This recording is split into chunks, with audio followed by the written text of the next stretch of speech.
Hello and welcome to another one of my videos. Today is another run through of a bunch of DVDs that I bought because, I buy easily enough to make a feature length presentation every time. I don't know quite how I pay bills sometimes. But yeah, I apologise for the fact that these videos are still in rectangle form, portrait, but I'm doing this on my phone because my laptop has a very poor microphone, so you wouldn't be able to hear a word I'm saying. Perhaps that's an improvement. Let me know. But I've had a very good haul today. I'm very, very pleased. I've found some absolutely fantastic films. We'll start with the sequel to the film I watched last night. I obviously enjoyed it a bit because today I found Poltergeist 2.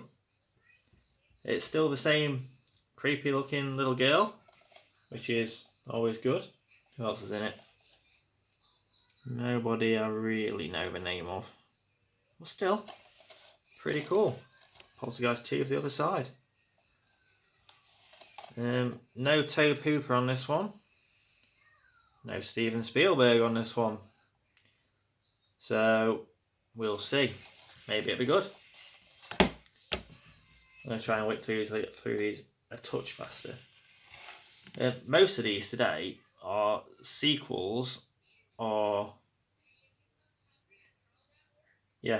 remakes and things like that. Mainly because I'm trying to fill holes in my vast collection. It's not vast, it came up to about 144 today, I think. But I actually have a massive list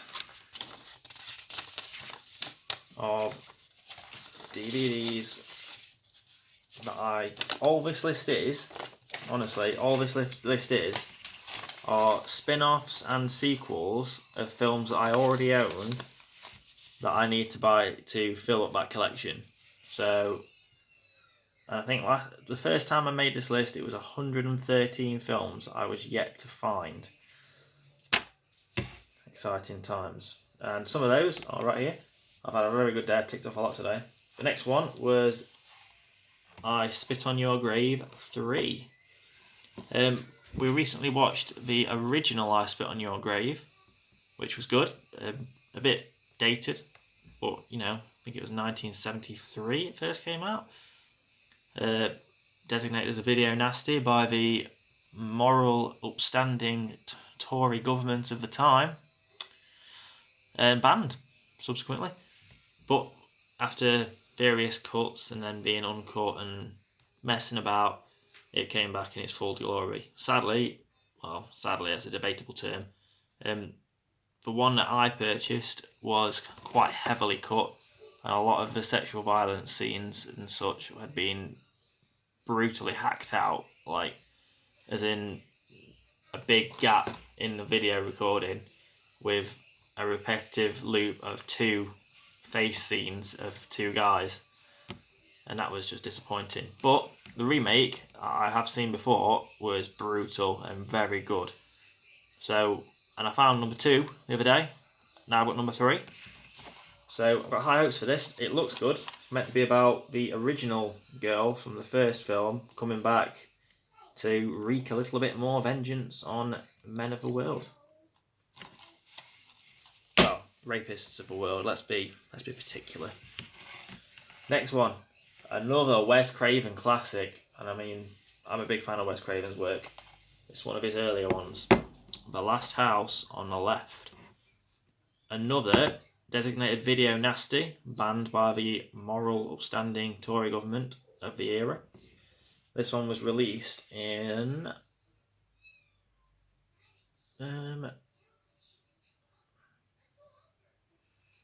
I'm not sure. 70s, 80s? Who knows? But this particular design was released in 2003. But the film was a lot earlier.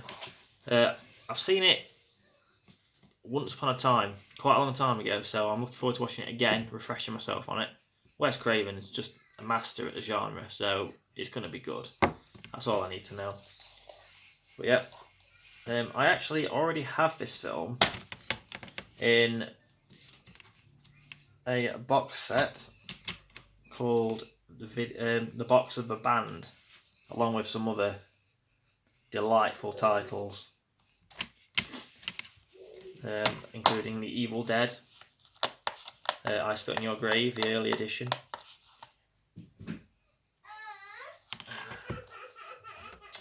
One moment, my child is crying.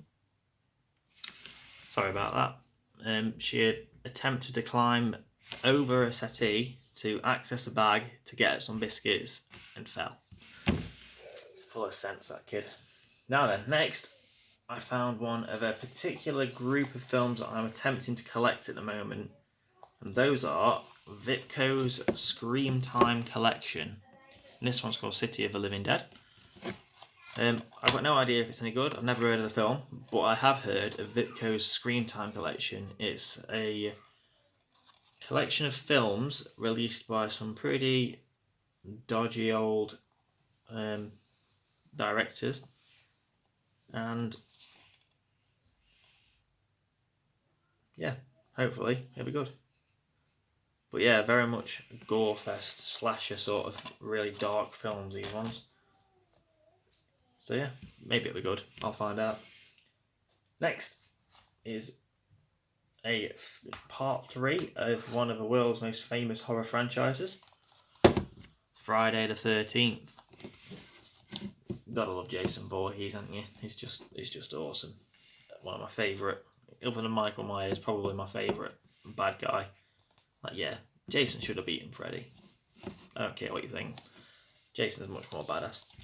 So yeah, this is the one with the shower scene in it. So looking forward to this. Not because people have been naked in it, but you know, it's quite a famous scene. Ooh, the hockey mask comes out in this one as well. I'm not sure if that's in the second one as well though. Anyway, moving on. Back to the ghosts. Oh dear.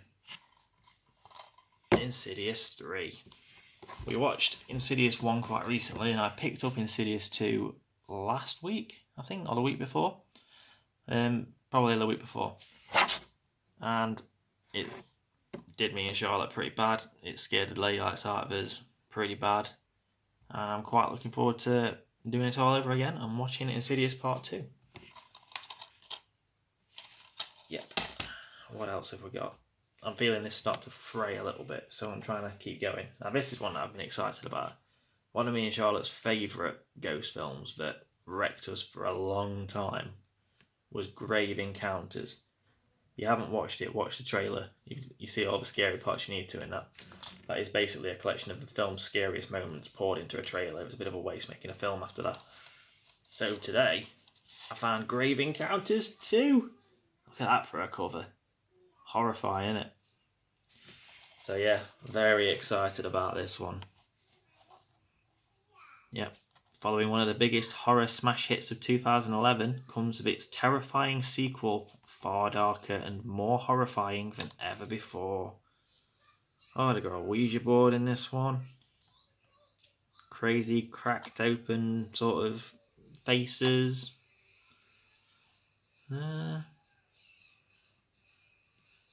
Looks very good. I'm looking forward to watching that. See if I can persuade Charlotte to watch it pretty soon. It might take a while though. Still getting over The Conjuring. Alright, now I've got 2 sets of 2 films from the same series. One is everyone's favourite, or at least it should be everyone's favourite film franchise. Halloween! I don't think this film is going to be very good, if I'm honest. Michael Myers isn't in it, so I don't even know how it begins to qualify as a Halloween film. What does the back say? Patient is brutally murdered in a hospital. The attacker is promptly incinerated when his vehicle blows up in the car park. Witness to a series of bizarre and horrifying events, Dr. Dan Chalice investigates and comes face to face with the sinister figure of Conal Cochran, maker of Halloween masks. Intent on reviving the rites of All Hallows Eve, a night of ancient sacrifice when long ago the hills ran red with the blood of animals and children, A diabolical toy maker is planning the most deadly Halloween ever for children across the nation. What the devil has that got to do with Halloween? I don't know. We'll see. We'll see. Maybe it'll be good. Maybe it'll be poor. Next one is much better, but still not the best of the series. This is Rob Zombie's remake of Halloween 2. I'm pleased that he carried on and did remake the sequel as well, because let's face it, 1 and 2, the originals, are amazing. So the fact that he came and remade 1 and 2 is also good. I really, really liked his first remake of Halloween Part 1. This one isn't as good, but is still good. Out of loyalty to Rob Zombie, I think I say that more than anything, but it's quite good. This is a replacement box, because I already have a film, but I threw the box away because I liked sensibility for a while, let's say that. We'll get into that soon. The next one is... Oh, ants all over the arse, leave me alone. Ants. Brings this collection up to date. What I hate is when I've got like film 1 and then film 3 and then film 6 and I've got gaps in it. It does my head in. So I've managed to link up one of those gaps today with the Texas Chainsaw Massacre 2, which is very excited. Done by Tobe Hooper. Come on, Tobe. No more of these poltergeist messing about. It's back to the slashers where we belong. I don't know if it's any good. I've not seen this one. I loved the first one. Really did. Brilliant, brilliant film. I've got the third one, but I haven't watched it yet because I've been waiting to get hold of this one. So I'm going to try and watch this one sooner rather than the others, perhaps, so that I can catch up. Although I think I'll probably end up watching Poltergeist 2 first, because my mother will want to watch it. So yeah. I'll say that too much. I'll work on that for you. And finally, the slightly more expensive film of the day, although still only a £5 or £4, might be £4, because it's a new film from last year, 2017. Leatherface, a new Texas Chainsaw Massacre film. Very excited to watch this one. It's apparently Leatherface. It's his backstory a little bit, not quite the beginning, but this is his life story, I think. Yeah. Years before the events of Texas Chainsaw Massacre, the infamous Sawyer family's youngest child is sentenced to a mental hospital after a suspicious incident leaves the sheriff's daughter dead.